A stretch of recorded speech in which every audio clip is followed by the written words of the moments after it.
नमस्कार दोस्तों, स्वागत है आपका आईएएस यात्रा में। फ्रेंड्स, आज के इस वीडियो लेक्चर में हम बात करने वाले हैं global coral reef monitoring network report के विषय में। ये काफ़ी ज़्यादा न्यूज़ में है आजकल, और साथ में हम बात करेंगे कोरल रीफ के विषय में डिटेल में। तो वीडियो थोड़ी लंबी होने वाली है, लेकिन आपके लिए काफ़ी ज़्यादा हेल्पफुल रहेगी। चाहे आप किसी भी कॉम्पिटिटिव एग्जाम की तैयारी कर रहे हो, आपके लिए वीडियो काफ़ी ज़्यादा हेल्पफुल रहने वाली है, इन्फॉर्मेटिव रहने वाली है। तो फ्रेंड्स, वीडियो को एंड तक देखिएगा, स्किप बिल्कुल मत कीजिएगा। तो ज़्यादा देर ना करते हुए वीडियो को शुरू करते हैं, और सबसे पहले जान लेते हैं कि ये चर्चा में क्यों है। Global coral reef monitoring network अर्थात GCRMN द्वारा विश्व में प्रवाल भित्तियों की स्थिति पर एक रिपोर्ट जारी की गई है। नवीनतम रिपोर्ट के अनुसार पिछले दशक में लगभग 14% प्रवाल भित्तियों का ह्रास हुआ है। 13 वर्षों में प्रकाशित अपनी तरह की इस पहली रिपोर्ट में वैश्विक तापन के विनाशकारी परिणामों को रेखांकित किया गया है। महासागरीय अम्लीकरण, समुद्री तापमान तथा स्थानीय कारण जैसे प्रदूषण, अत्यधिक मछली पकड़ना, अस्थिर पर्यटन और खराब तटीय प्रबंधन प्रवाल पारिस्थितिकी तंत्र के लिए एक संयुक्त खतरा उत्पन्न करते हैं। इस रिपोर्ट को 4 दशकों अर्थात 1978 से 2019 तक एकत्र किए गए वैश्विक डाटाबेस के आधार पर तैयार किया गया है। इसके अनुसार ग्रीन हाउस गैस उत्सर्जन को नियंत्रित करके प्रवाल भित्तियों को बचाया जा सकता है। पिछले 4 दशकों में कठोर प्रवाल आवरण में कमी आई है। वर्ष 1998 में बड़े पैमाने पर हुई प्रवाल विरंजन की घटनाओं से विश्व के 8% प्रवाल नष्ट हो गए हैं। फ्रेंड्स, ये प्रवाल विरंजन क्या होता है हम इसी वीडियो में आगे जानेंगे। जिनकी संख्या वर्तमान में कैरिबियन या लाल सागर तथा अदन की खाड़ी में पाए जाने वाले प्रवालों की संख्या से अधिक है। दक्षिण एशिया, ऑस्ट्रेलिया, प्रशांत क्षेत्र, पूर्वी एशिया, पश्चिमी हिंद महासागर और ओमान की खाड़ी में प्रवाल सर्वाधिक प्रभावित है। सजीव कठोर प्रवाल आवरण प्रवाल भित्तियों के स्वास्थ्य का सूचक है।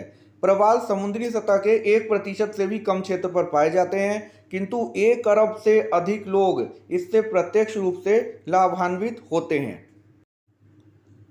अब हम यहाँ पर यह जान लेते हैं कि कोरल रीफ या प्रवाल भित्तियाँ, जिनको मूंगे की चट्टानें भी कहा जाता है, वो क्या होते हैं। तो प्रवाल भित्तियाँ या मूंगे की चट्टानें समुद्र के भीतर स्थित प्रवाल जीवों द्वारा छोड़े गए कैल्शियम कार्बोनेट से बनी होती हैं। प्रवाल कठोर संरचना वाले चूना प्रधान जीव अर्थात सिलेंट्रेटा पोलिप्स होते हैं। इन प्रवालों की कठोर सतह के अंदर सहजीवी संबंध से उत्पन्न रंगीन शैवाल ज़ूज़ैंथेली पाए जाते हैं।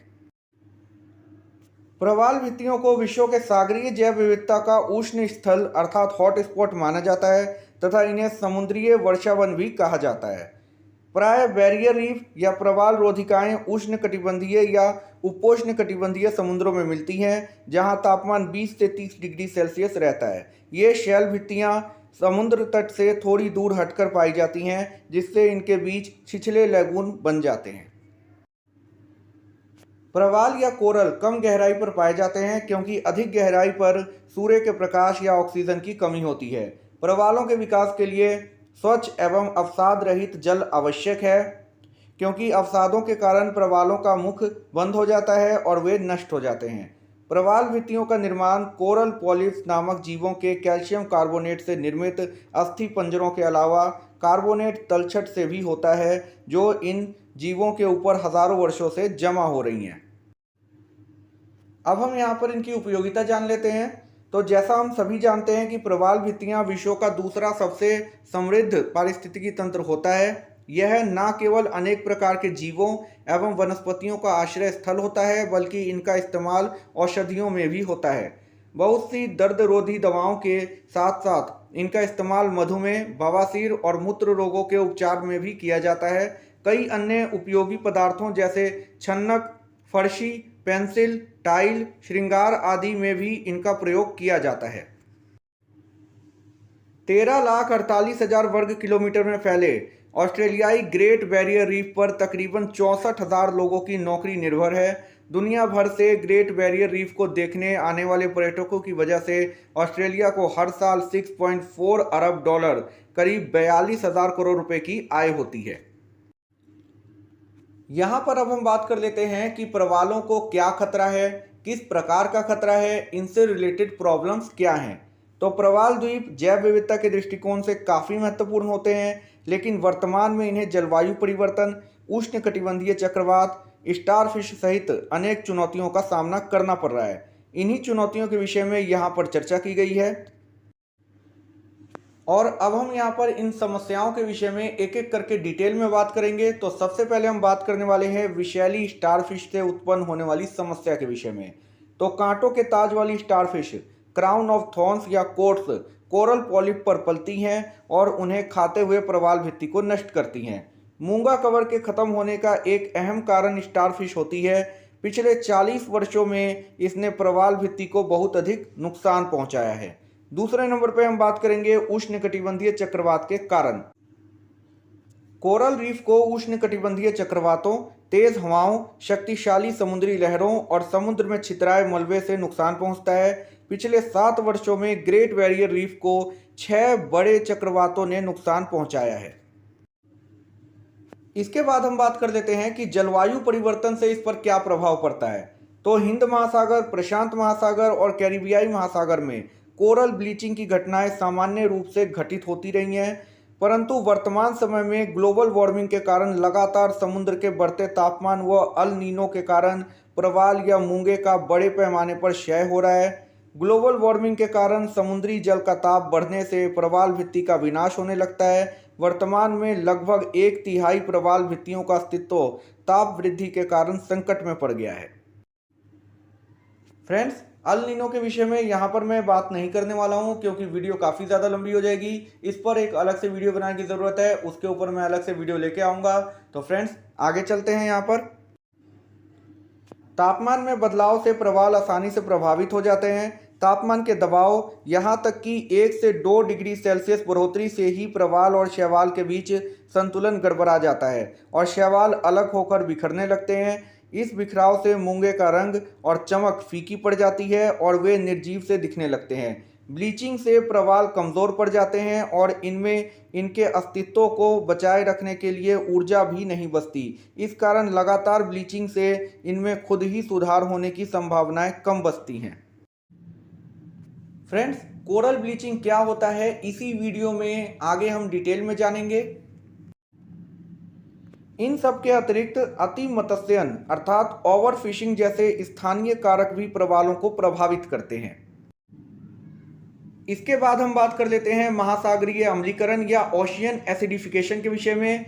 तो महासागरीय अम्लीकरण को समुद्री जल की पीएच में होने वाली निरंतर कमी के रूप में परिभाषित किया जाता है। महासागरों में प्रवेश करने के बाद कार्बन डाइऑक्साइड जल के साथ संयुक्त होकर कार्बोनिक अम्ल का निर्माण करती है, जिससे महासागर की अम्लता बढ़ जाती है और समुद्र में पानी की पीएच कम हो जाती है। महासागरीय अम्लीकरण प्रवाल जीवों को उनके कठोर कंकाल को निर्मित करने से रोकता है। ऐसा महासागरों द्वारा मानव जनित कार्बन डाइऑक्साइड उत्सर्जन की अधिक मात्रा को अवशोषित करने से होता है। ऑस्ट्रेलिया में दक्षिणी क्रॉस विश्वविद्यालय सहित कई संस्थानों के वैज्ञानिकों ने प्रशांत और अटलांटिक महासागरों के 5 प्रवालों में 57 स्थानों पर तलछट विघटन के उपेक्षित पहलू का अध्ययन किया। उन्होंने पाया कि अम्लीकरण और तलछट विघटन के बीच संबंध प्रवाल गठन और अम्लीकरण की तुलना में अधिक मजबूत है। उनके अनुमानों के मुताबिक 2050 तक प्रवाल तलछट घुलने शुरू हो जाएंगे और 2080 तक इनके निर्माण की तुलना में इनके घुलने की दर अधिक होगी। यह अध्ययन दर्शाता है कि महासागरीय अम्लीकरण की वजह से कोरल रीफ सिस्टम बढ़ने की बजाय कम हो रहा है। यहाँ पर अब हम जान लेते हैं प्रवालों के वितरण के विषय में। तो विश्व के सर्वाधिक प्रवाल हिंद प्रशांत क्षेत्र में पाए जाते हैं। ये भूमध्य रेखा के 30 डिग्री तक के क्षेत्र में पाए जाते हैं। विश्व में पाए जाने वाले कुल प्रवाल का लगभग 30% हिस्सा दक्षिण पूर्वी एशिया क्षेत्र में पाया जाता है। यहाँ प्रवाल दक्षिणी फिलीपींस से पूर्वी इंडोनेशिया और पश्चिमी न्यू गिनी तक पाए जाते हैं। प्रशांत महासागर में स्थित Micronesia, Vanuatu, Papua New Guinea में भी प्रवाल पाए जाते हैं। ऑस्ट्रेलिया के पूर्वी तट पर स्थित ग्रेट बैरियर रीफ दुनिया की सबसे बड़ी और प्रमुख अवरोधक प्रवाल भित्ति है। भारतीय समुद्री क्षेत्र में मन्नार की खाड़ी, लक्षद्वीप और अंडमान निकोबार आदि द्वीप भी प्रवालों से निर्मित हैं। ये प्रवाल लाल सागर और फारस की खाड़ी में भी पाए जाते हैं। यहाँ पर अब हम बात कर लेते हैं प्रवाल भित्तियाँ कितने प्रकार की होती हैं। तो ये 3 प्रकार की होती हैं, जिसमें पहली है तटीय या झालरदार, दूसरी है अवरोधक और तीसरी है एटॉल। तो सबसे पहले हम बात कर लेते हैं तटीय प्रवाल भित्तियों के विषय में। तो तटीय प्रवाल भित्तियां प्रवालों की ऐसी संरचनाएं होती हैं जो समुद्र तल पर मुख्य भूमि के निकट के किनारों पर पाई जाती हैं। चट्टानों के टुकड़ों, मृत प्रवालों और मिट्टी से निर्मित होती हैं। जीवित प्रवाल बाहरी किनारों एवं ढलानों पर पाए जाते हैं। उन स्थलों पर पाई जाती है जहां तापमान 20 डिग्री सेल्सियस से अधिक, लवणता 35% और पंकिलता न्यून होती है। और भारत में ये मन्नार की खाड़ी तथा अंडमान एवं निकोबार द्वीप समूह में पाई जाती है। इसके बाद दूसरे नंबर पर है अवरोधक प्रवाल भित्तियां। अवरोधक प्रवाल भित्तियां किनारे से दूर पाई जाती हैं। इनके तथा किनारे के बीच सैकड़ों किलोमीटर चौड़ा लैगून होता है। बाहरी वृद्धि केंद्रों पर सबसे अधिक प्रवाल भित्तियां पाई जाती हैं। संसार की सबसे बड़ी अवरोधक प्रवाल भित्ति ग्रेट बैरियर रीफ इसी प्रकार की प्रवाल भित्तियां हैं। और तीसरे नंबर पर है एटॉल। किसी लैगून के चारों ओर प्रवाल भित्तियों की एक पट्टी से निर्मित होता है। ये भित्तियां उथले लैगूनों के किनारे पर अवस्थित होती हैं। ओके, तो अब हम कोरल ब्लीचिंग के विषय में भी जान लेते हैं। तो जब तापमान, प्रकाश या पोषण में किसी भी परिवर्तन के कारण प्रवालों पर तनाव बढ़ता है तो वे अपने उत्तकों में निवास करने वाले सहजीवी शैवाल ज़ूज़ैंथली को निष्कासित कर देते हैं, जिस कारण प्रवाल सफ़ेद रंग में परिवर्तित हो जाते हैं और इस घटना को कोरल ब्लीचिंग या प्रवाल विरंजन कहते हैं। फ्रेंड्स, कोरल ब्लीचिंग की घटना को आप कुछ इस प्रकार से समझ सकते हैं।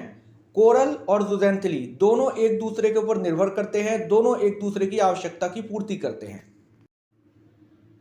जहां एक और कोरल ज़ूज़ैंथली को अपने उत्तकों में रखकर उसकी निवास संबंधी आवश्यकता को पूरा करता है, वहीं ज़ूज़ैंथली कोरल के उत्तकों में रहकर उसकी भोजन संबंधी आवश्यकता को पूरा करता है और साथ में उसको रंग भी प्रदान करता है।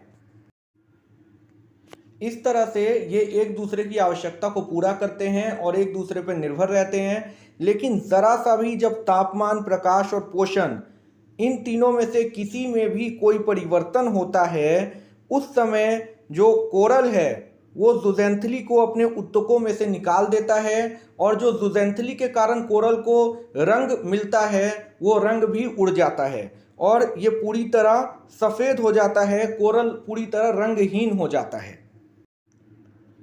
इसी को हम कोरल ब्लीचिंग या प्रवाल विरंजन कहते हैं। उम्मीद करता हूं कि आपको ये बात समझ में आ गई होगी। अगर एक बार में आपको समझ ना आए तो आप 2-3 बार इसको सुन सकते हैं, इसको समझ सकते हैं। 2-3 बार में आपको समझ में आ जाएगा और ये काफ़ी ज़्यादा इम्पोर्टेंट है आपके लिए समझना।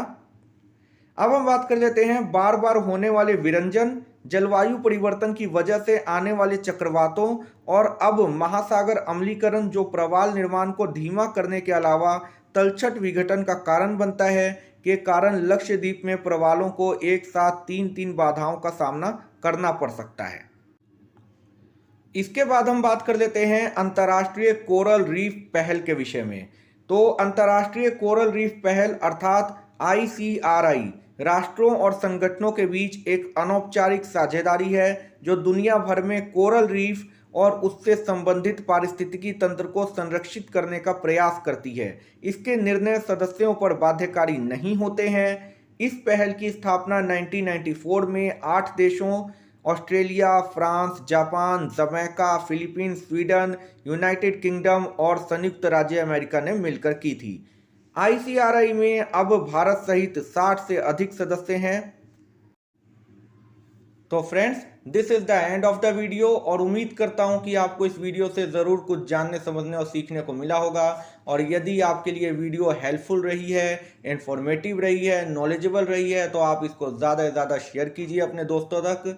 और फ्रेंड्स, इस वीडियो को एक लाइक करना मत भूलिए और हमारे चैनल को सब्सक्राइब कर लीजिए और इसी तरह की वीडियो नोटिफिकेशन जल्द से जल्द पाने के लिए बेल आइकन को ऑल की नोटिफिकेशन के साथ ज़रूर दबा दीजिए। तब तक के लिए फ्रेंड्स अपना ख्याल रखिए। Good bye friends, thank you for watching.